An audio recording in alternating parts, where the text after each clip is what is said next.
My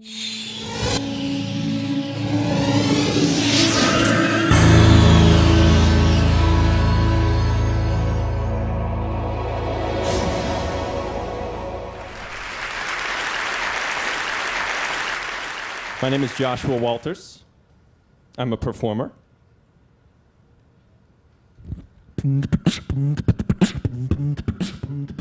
Whoop.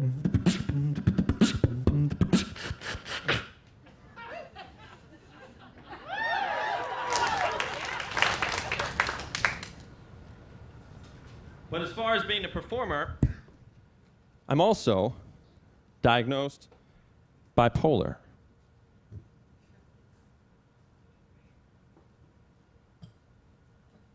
I reframe that as a positive because the crazier I get on stage, the more entertaining I become. When I was 16 in San Francisco, I had my breakthrough manic episode in which I thought I was Jesus Christ. Maybe you thought that was, scary, but actually, there's no amount of drugs you can take that can get you as high as if you think you're Jesus Christ.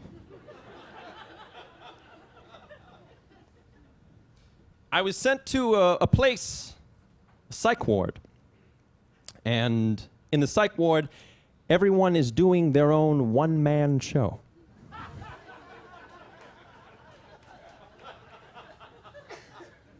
There's no audience like this to justify their rehearsal time. They're just practicing. One day they'll get here.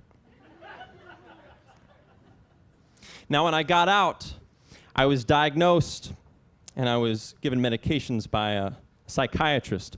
Okay, Josh, why don't we give you some Zyprexa, okay? At least that's what it says on my pen.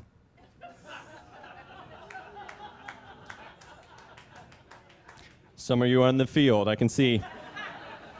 I can feel your noise. The first half of high school was the struggle of the manic episode, and the second half was the over-medications of these drugs, where I was sleeping through high school. The second half was just one big nap, pretty much, in class. And when I got out, I had a choice. I could either deny my mental illness or embrace my mental skillness. There's a movement going on right now to reframe mental illness as a positive, at least the hypomanic edge part of it. Now, if you don't know what hypomania is, it's like an engine that's out of control, maybe a Ferrari engine with no brakes. Many of the speakers here, many of you in the audience, have that creative edge, if you know what I'm talking about. You're driven to do something that everyone has told you is impossible. And there's a book, John Gardner wrote this book called The Hypomanic Edge, in which Christopher Columbus and Ted Turner and Steve Jobs and all these business minds have this edge to compete. A different book was written not too long ago in the mid-90s called Touch with Fire by K. Redfield Jamison, in which it was looked at in a creative sense, in which Mozart and Beethoven and Van Gogh all had this manic depression that they were suffering with. Some of them committed suicide. So it wasn't all the good side of the illness.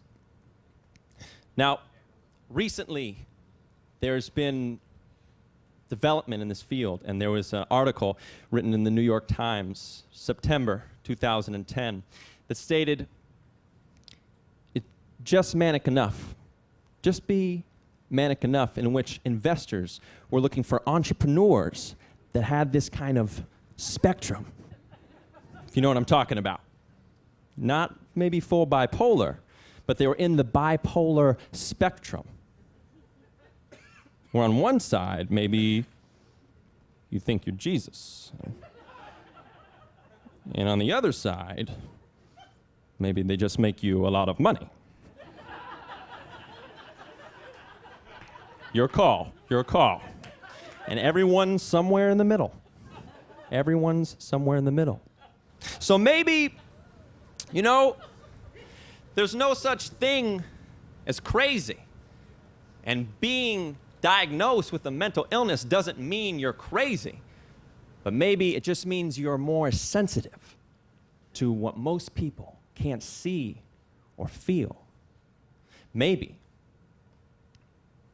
No one's really crazy, but everyone is just a little bit mad.